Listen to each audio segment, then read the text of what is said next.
사도행전 2장 14절부터 26절을 가지고 베드로의 오순절 설교라는 제목으로 말씀드리겠습니다. 콩칼콘 맛있죠? 예. 그런데 그 안에 합성 착향료가 들어가 있고 합성 색소도 들어가 있어요.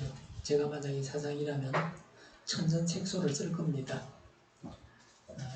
그리고 합성 착향료는 맛이 좀 없더라도 안 쓰고 설탕도 좀 너무 많이 들은 것 같아요. 너무 다른 것 같아요. 건강을 위해서 좀 개선을 했으면 좋겠다 여겨집니다. 오랜 장마가 끝이 나고 무더위가 찾아왔습니다. 어제는 찬물로 샤워를 했습니다. 땀을 많이 흘리기 때문에 물을 자주 마셔야 됩니다. 땀과 함께 소금도 우리 몸에서 빠져나갑니다. 그래서 병원에서처럼 싱겁게 드시는 분들은 조금만 더 짜게 드셔야 합니다. 평소에 경상도식으로 짜게 드시는 분들은 그대로 드시면 됩니다. 소금을 먹지 않으면 큰일 납니다. 소금을 너무 많이 먹어도 안 됩니다. 과도하게 짜게 먹으면 콩팥이 소금을 배출하느라 고생하다가 병이 날 수도 있습니다. 짜게 먹으면 고혈압이나 다른 병이 생길 수도 있습니다. 소금은 우리 몸이 필요로 하는 양이나 그보다 조금 더 먹어주면 됩니다. 베드로와 사도들의 오순절 설교입니다. 사도행전 2장 14절에 베드로가 11사도와 함께 일어나서 목소리를 높여서 그들에게 엄숙하게 말하였다고 했습니다. 베드로가 나머지 사도들을 대표해서 설교했습니다. 베드로가 예수님을 부인하던 것과는 조금 대조를 이룹니다. 겁이 많았던 베드로가 오순절 체험 후에 담대해졌습니다. 얼마 전에 예수님께서 예루살렘에서 죽임을 당하셨습니다. 공공연하게 예수님을 전하는 설교를 했다고 하는 것은 생명을 건 일이었습니다. 사도행전 2장에서 성령 충만은 성령 세례입니다. 성령 세례는 단지 피로 느낄 수 있는 감각적인 체험에서 그치는 것은 아닙니다. 감각적인 체험이 있는데 그 이상입니다. 우리가 은혜를 받고 감격해하는 것은 아주 좋은 일입니다. 마땅히 있어야 할 체험입니다. 그러나 받은 바 은혜가 감격하는 것으로만 그쳐서는 안 됩니다. 생활에 분명한 변화로 나타나야 합니다. 성령으로 충만해져서 어려운 문제들로부터 위축되는 것이 아니라 담대해지는 역사가 나타나야 합니다. 성령 세례를 받은 결과로 십자가를 지기까지 예수님을 따랐던 베드로처럼 교회 생활을 하며 사회생활도 그렇게 해야 합니다. 부활하신 예수님께서 베드로에게 내 양을 먹이라고 하신 말씀의 성취입니다. 베드로는 성령 충만한 자의 능력 있는 모습을 보여주고 있습니다. 본절에서 36절까지는 베드로의 설교입니다. 기독교 복음의 핵심을 그 설교가 담고 있습니다. 14절부터 21절은 오순절 성령 강림 사건에 대한 설명입니다. 14절에 유대 사람들과 모든 예루살렘 주민 여러분 이것을 아시기 바랍니다. 내 말에 귀를 기울이십시오라고 했습니다.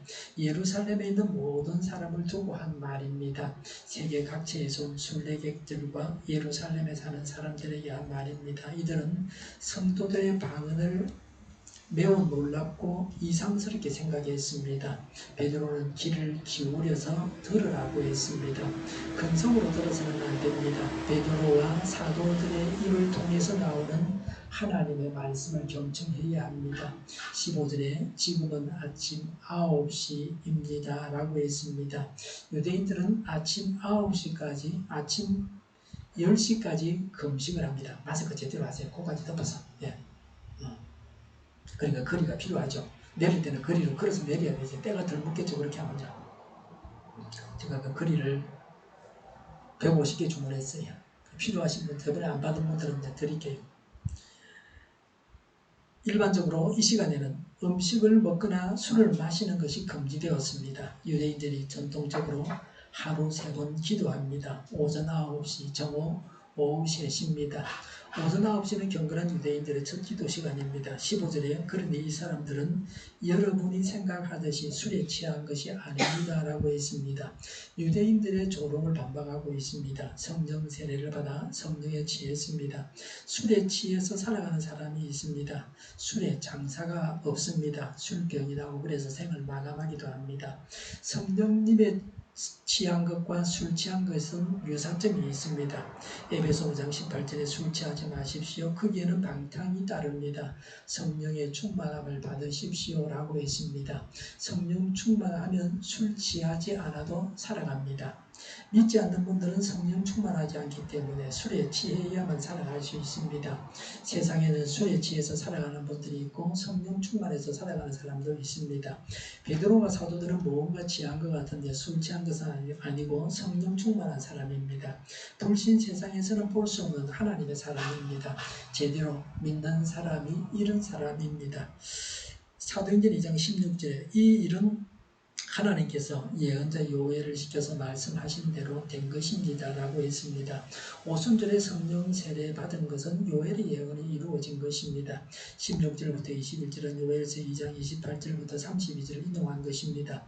요엘서에 여호와의 성령에 대한 예언이 수록되어 있습니다. 장래에 여호와의 성령이 하나님과의 언약을 통해서 새롭게 모든 사람에게 임하리라는 약속이 담겨 있습니다. 요엘서를 중심으로 성령 강림을 설명하고 있습니다. 17절에 하나님께서 말씀하신다 마지막 날에 그랬습니다. 말세가 뭐죠? 지금 말세입니까? 말세는 잘 기억해 두시기 바랍니다. 그리스도의 성천 이후부터 재림하실 때까지입니다. 지금은 역시 말세입니다. 마지막 날은 구약 예언자들은 메시아 시대를 가리키는 것으로 이해하고 있습니다. 대부분의 유대인들은 메시아 시대가 도래하지 않았다고 여겼습니다. 베드로는 이미 메시아가 오셨고 성천하셨고 이제는 그리스도의 재림을 기다린다고 했습니다. 그리스도께서 성천하셨고 재림을 기다리고 있기 때문에 말세라고 했습니다. 17절에 나는 내 영을 모든 사람에게 부어주겠다고 했습니다. 하나님의 은혜가 사람의 성별이나 신분이나 나이 등에 관계없이 모두에게 임할 것임을 시사해 줍니다. 여기서 말하는 성령 받는다, 성령 충만한다, 성령 세례 받는다 하는 것은 예수님을 마음속에 영접하는 것과는 다릅니다. 예수님을 마음속에 영접해서 예수 믿는 사람, 구원받은 사람에게 하나님께서 성령 세례를 주시는 것입니다. 부어주겠다 하는 말은 말세에 임할 성령이 풍부하고 강범위한 은사라는 뜻입니다. 성령 세례를 받는 것은 유대인에게만 주어지는 것이 아닙니다. 선지자나 특정 청에게만 개별적으로 부분적으로 임했던 것과는 다릅니다. 그리스도를 주로 시인하는 모든 사람이 성령 세례를 받을 수 있습니다. 17절에 너희 아들들과 너희 딸들은 예언을 하고 그랬습니다. 예언은 선지자들이 미래를 말하고 하나님의 말씀을 전하는 것을 말합니다. 복음 전파를 말합니다. 구약의 모든 예언의 초점이 예수 그리스도를 통한 구원입니다. 복음이 최초의 예언이며 최후의 예언입니다. 이 예언의 은사는 선지자와 같은 특정 인에게만 한정되지 않고 모든 남녀를 분분하고 강범위하게 임합니다. 18절에 그 날에 나는 내 영을 내 남종과 내 여종에게 부어주겠으니 그들도 예언할 것이다 라고 했습니다. 남녀종은 그리스도를 주로 믿고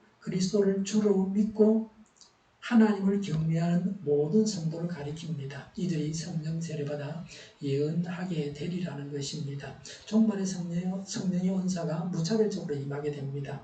구약시대는 신분과 성별의 차이가 엄격했습니다. 이런 구약적인 불평등을 초월하여 성령은 이제 모든 자들 가운데서 평등하게 일하십니다. 예언은 하나님의 말씀입니다. 17절에 너희의 젊은이들이 환상을 보고 너희의 늙은이는 꿈을 꿀 것이다 라고 했습니다. 환상은 이상한 모양을 보는 것을 말합니다. 꿈은 짧게 보는 환상입니다. 환상과 꿈은 구약 시대의 특정인에게 하나님의 뜻을 알리는 계시 수단이었습니다. 말세에는 노인이나 젊은이나 불문하고 환상을 보고 꿈을 꾼다는 것입니다. 하나님은 꿈으로 말씀하시기도 합니다. 환상을 보기도 합니다. 여기서 보는 환상은 정신질환자가 보는 환상과는 다릅니다. 저 같으면 저희 어머니가 돌아가시기 전에 몇 달 전에 꿈을 봤어요. 장례식을 하는 걸. 너무 명확하잖아요. 여름쯤에 또 가을쯤에 가셨으니까요. 준비할 시간을 충분히 주셨어요. 제가 좀 준비가 소홀했고 그런 점은 있지만 하나님이 알려주시는 겁니다. 각 사람에게 필요한 것을. 엄청난 일을 당할 때 미리 준비하게 하시는 그런 하나님이십니다. 신약시대에는 그리스도를 믿는 자마다 성령의 조명하에 하나님의 큰일 곧 구원의 진리를 깨닫게 된다는 겁니다. 하나님의 영을 받는 자마다 하나님의 영광을 위해서 살겠다는 분명한 삶의 태도가 있습니다. 구체적으로 어떤 일을 통해서 하나님께 영광을 돌릴지를 알고 행동으로 옮기게 됩니다. 우리는 어떤 비전을 가지고 있습니까? 한국교회가 세계선교의 주된 일꾼이 되는 것입니다. 일터에서 열심히 전문 업종에 종사하고 교회에서 제자 삼전 사역자로서 훈련을 받아서 세계로 나가서 제자를 삼아야 합니다. 마지막 날에 하나님의 영을 받은 사람들이 예언을 하고 환상을 보고 꿈을 꿉니다. 19절에 또 나는 위로 하늘에 놀라운 일을 나타내고 그랬습니다. 놀라운 일은 자연적인 법칙을 거슬러서 발생하는 특별한 사건을 말합니다. 자연계에 나타나는 이적입니다. 이것은 하나님께서 자기 백성들에게 구원의 능력과 언약의 신실하심을 보여주기 위해서 나타내신 것입니다. 놀라운 일이 하늘에서 나타난다고 하는 것은 놀라운 일이 하나님으로부터 나타난다는 것입니다. 하늘은 하나님을 말합니다. 갈릴리 사람들이 방언으로 말하는 것은 놀라운 일이었습니다. 성령 세례를 경험해서 나오는 현상이었습니다. 하나님의 영을 받은 자들이 하나님의 종으로서 남자와 여자의 구별 없이 놀라운 일을 할 것을 예언했습니다. 요엘 선지자의 예언이 오순절을 경험한 제자들에게 나타났습니다. 우리도 성령 세례를 받아서 놀라운 이적들이 일어나고 그런 일들을 경험할 수 있어야겠습니다. 성령 세례 받으면 예배드리고 싶고 교회 오고 싶고 그렇습니다. 오기 싫은 게 아니고요. 성경 말씀을 들으면 이해가 되고 순종하겠다는 마음을 가지고 순종하게 되고요. 믿어지고 그렇습니다. 19절에 아래로 땅에 징조를 나타낼 것이니 그랬습니다. 징조는 하나님 나라의 선포와 밀접한 관계를 가집니다. 징조는 예수님께서 메시아 되심을 증명하기 위한 표적을 말합니다. 인간에게 나타나는 이적입니다. 19절에 곧 피와 불과 자욱한 연기이다라고 있습니다. 마태복음 24장 29절과 상통합니다. 피, 불, 연기는 재난을 말합니다. 이런 현상은 예수 그리스도의 재림 징조로 보아야 합니다. 우리가 지금 경험하고 있는 코로나19도 전 세계적인 재난입니다. 20절에 주님의 크고 영화로운 날이 오기 전에 해는 편에서 어둠이 되고 다른 편에서 비가 될 것이다 라고 했습니다. 주님의 크고 영화로운 날은 그리스도께서 재림하시는 날입니다. 이 주님의 날은 하나님 나라가 최종적으로 완성되는 날입니다. 하나님의 정의로운 심판이 베풀어지는 날입니다. 동시에 땅 위의 어둠의 자녀들에게는 멸망의 날입니다. 그래서 무서운 날이기도 합니다. 해가 변해서 어둠이 된다는 것은 심판의 날이 도래하기 전에 일어날 징조입니다. 이런 현상은 예수님께서 십자가에 달리실 때도 있었습니다. 그렇지만 베드로의 이 같은 증언은 최종적으로 그리스도의 재림을 두고 한 것입니다. 21절에 그러나 주님의 이름을 부르는 사람은 구원을 얻을 것이다 라고 했습니다. 하나님의 구원은 누구에게나 제한 없이 일러져 있습니다. 어떤 민족이든지 빈부귀천을 막론하고 무제한으로 하나님의 구원이 주어집니다. 구원을 얻을 유일한 조건은 예수님의 이름을 부르는 것입니다. 예수님의 이름을 부를 때에 이런 이변에서 구원을 받습니다. 성령을 받음으로 변화됩니다. 이런 오순절을 구약 성경이 예언하고 있습니다. 그러나 중요한 것은 구원에 이르게 하는 것입니다. 어떤 다른 이름으로도 구원받을 수 없습니다. 예수 그리스도를 통해서만이 구원받습니다. 성령 세례나 말씀이 바로 그리스도를 가리키고 있습니다. 예수님의 이름을 부른다는 것은 바로 예수님에 대한 믿음입니다. 구속 사역과 공로를 시인하는 믿음입니다. 회개하고 예수를 믿고 따르는 것입니다. 우리는 이미 그리스도인이 되었습니다. 실제적인 삶에 이르기까지 구원을 경험해야 합니다. 구체적인 문제들이 해결되어야 합니다. 해결되지 않은 문제들이 예수님의 이름을 부름으로 시원하게 해결되는 일들이 일어나야 합니다. 성령님의 능력 가운데서 놀라운 일들이 일어나서 온전히 구원을 이루는 천국을 경험해야 합니다. 교회 훈련에 참여해서 전도하고 양육해야 합니다. 그렇게 전도하고 양육해서 제자를 삼아야 합니다. 그렇게 함으로 구원하는 것입니다. 이 일에 우리 모두가 참여해야 합니다.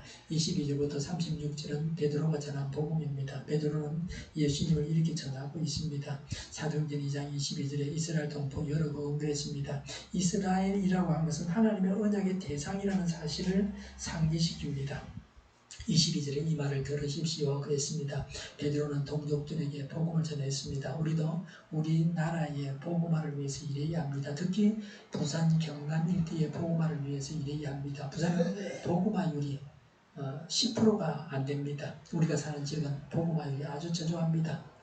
전라도, 익산 뭐 이런 동네는 33%, 서울 강남도 그렇죠. 33% 정도 됩니다. 복음화율이. 오늘날은 어른은 물론이고 어린이까지도 전도하기가 힘듭니다. 이제 예수님에 대해서 말하려고 합니다. 예수님이 어떤 분이십니까? 우리의 신앙의 핵심이 예수님이십니다. 그래서 예수님에 대해서 설명하고 있습니다. 22절에 여러분이 아시는 바와 같이 그랬습니다. 베드로가 예수님에 대해서 말하려고 하는 점을 유대인들이 이미 알고 있다는 것입니다. 분명한 역사적 근거가 있다는 것입니다. 22절에 나사렛 예수는 하나님께서 기적과 놀라운 일과 표징으로 여러분에게 정명해 보이신 분입니다 라고 했습니다. 나사렛 예수라는 호칭은 유대인들이 잘 알고 있는 것입니다. 나사렛 예수라는 호칭은 예수님을 하나님의 아들로 인정하지 않고 조롱하던 자들이 부르던 그런 이름입니다. 갈릴리 나사렛은 낙후된 지역입니다. 물론 제가 작년에 성지순례하면서 나사렛 갔다 왔는데 경제적으로 그런 곳은 아닙니다. 신앙적으로 예루살렘이 중심지고 갈릴리는 북쪽 끝이니까 낙후된 지역이죠. 예수님만큼 기적을 많이 행하신 분은 없습니다. 전 세계에서 지금까지 살았던 모든 사람 중에서 또 모든 종교에서 예수님만큼 기적을 많이 행하신 분은 없으십니다. 예수님은 기적을 행하시고 또 예수님께서 메시아시라는 것을 드러내는 표시가 되는 표적도 많이 행하셨습니다. 예수님은 기적을 행하셔서 메시아이심을 증명하셨습니다. 22절에 하나님께서는 그를 통하여 여러분 가운데 이 모든 일을 행하셨습니다 라고 했습니다.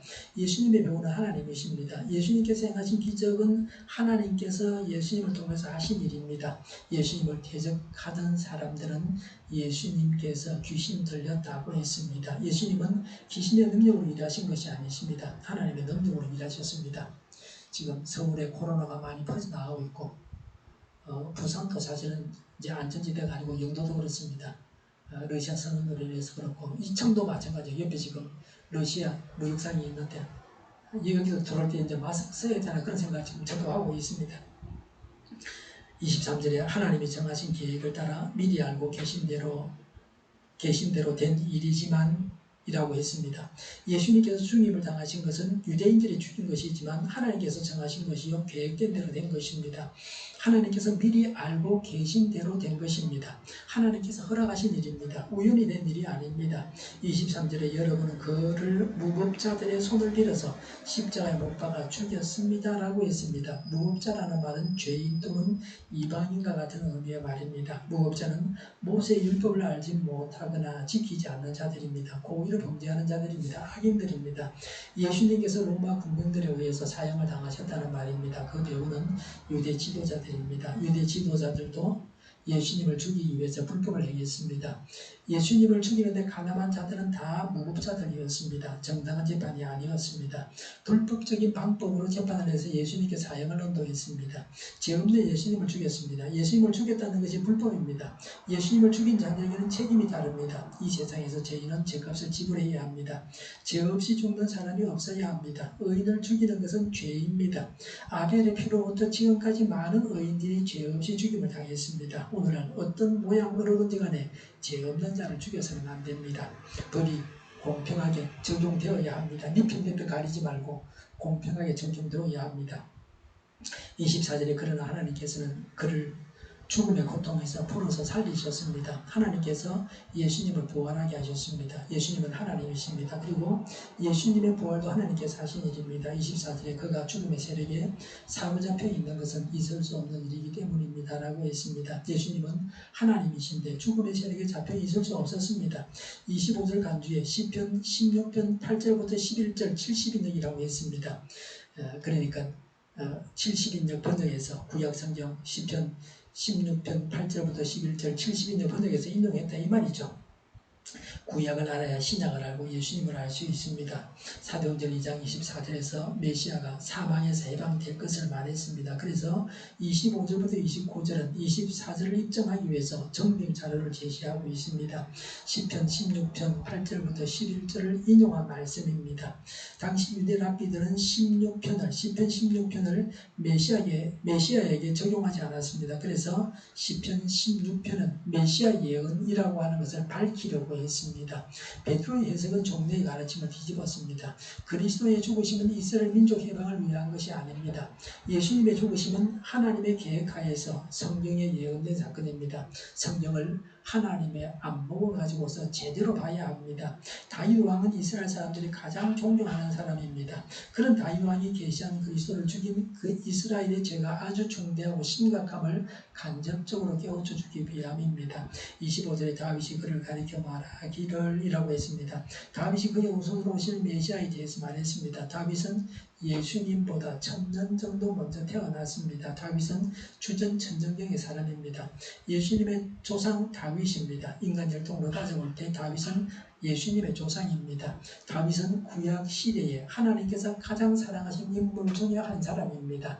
다윗은 이스라엘의 왕이었고 다윗의 후손들이 계속해서 왕이 되었습니다. 다윗의 후손 중에서 메시아를 보내겠다고 하나님께서 말씀하셨습니다. 그래서 메시아이신 예수님께서 다스리시는 왕국이 영원하리라고 성경은 말합니다. 예수님이 얼마나 위대한 분이신가 하는 것을 알려줍니다. 다윗 왕에게도 주가 되시는 메시아 예수님이십니다. 그런 하나님이 우리와 함께 하십니다. 그래서 우리는 우리 안에 계시고 우리와 동행하시는 하나님으로 인해서 늘 천국 생활을 합니다.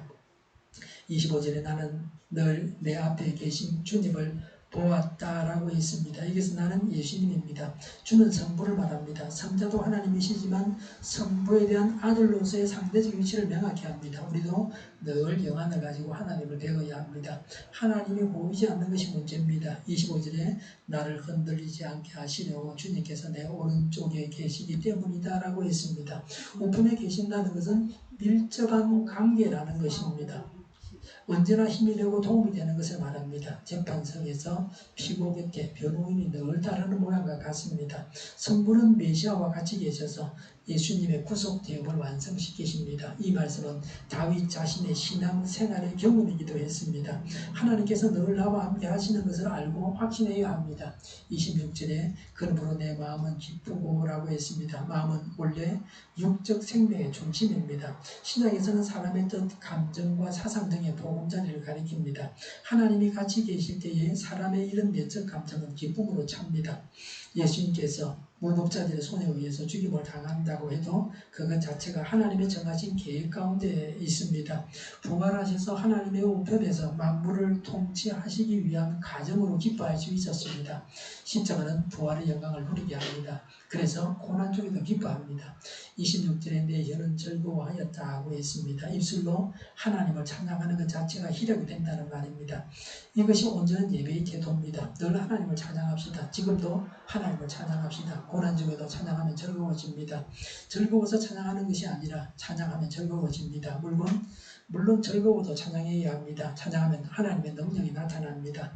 걱정을 떨쳐버리고 하나님을 찬양합시다. 찬양의 능력을 경험해야 합니다. 하나님께서 기뻐하시는 것이 찬양입니다. 26절에 내 육체도 소망 속에 살 것이다 라고 했습니다. 예수 그리스도의 육신이 한때 사망의 올무에 걸리더라도 반드시 거기서 해방될 것이므로 절망하지 않는다는 뜻입니다. 예수님은 육체의 부활을 바라보시면서 사셨습니다. 부활하셔서 온전한 육신을 입게 됩니다. 성령 세례 받아서 성령님의 능력으로 복음을 전해서 하나님의 일을 해야 합니다. 마지막 때를 살아가기 때문에 고난과 어려움도 많이 있습니다. 그러나 성령님께서 우리에게 일하셔서 세계를 선교하라는 비전을 주셨습니다. 성령님의 인도하심을 따라서 훈련을 받고 땅끝까지 제자를 삼음으로 사람들을 구원해야 합니다. 예수님께서 재림하셔서 구원받을 자가 있고 심판받을 자가 있습니다. 성령님의 능력으로 예수님을 전해서 영혼들을 구원해야 합니다. 예수님을 믿고 따름으로 우리들의 현실적인 문제도 해결되기 바랍니다. 예수님은 기적을 행하셔서 하나님이신 것을 증거하셨습니다. 예수님은 죄 없이 죽임을 당하셨습니다. 이렇게 하셔서 하나님의 계획을 이루셨습니다. 그리고 예수님은 부활하셨습니다. 이런 예수님을 믿어야 합니다. 하나님께서 얼마나 더 확실한 증거를 보여주셔야 사람들이 하나님을 믿겠습니까? 더 확실한 증거는 없습니다. 예수님은 메시아이십니다. 예수님을 영접해서 하나님과 동행하며 기뻐하고 소망을 가지고 천국을 이루면서 살아가야 합니다. 예수님을 믿고 구원받고 성령 세례 받아서 성령님의 능력으로 복음을 전해서 사람들이 구원받게 하고 또 천국 생활을 해야 되겠습니다. 기도하겠습니다. 예수님을 믿고 구원받고 성령 세례 받아서 성령의 능력으로 복음을 전해서 사람들이 구원받고 또 천국 생활을 하게 하여 주시옵소서.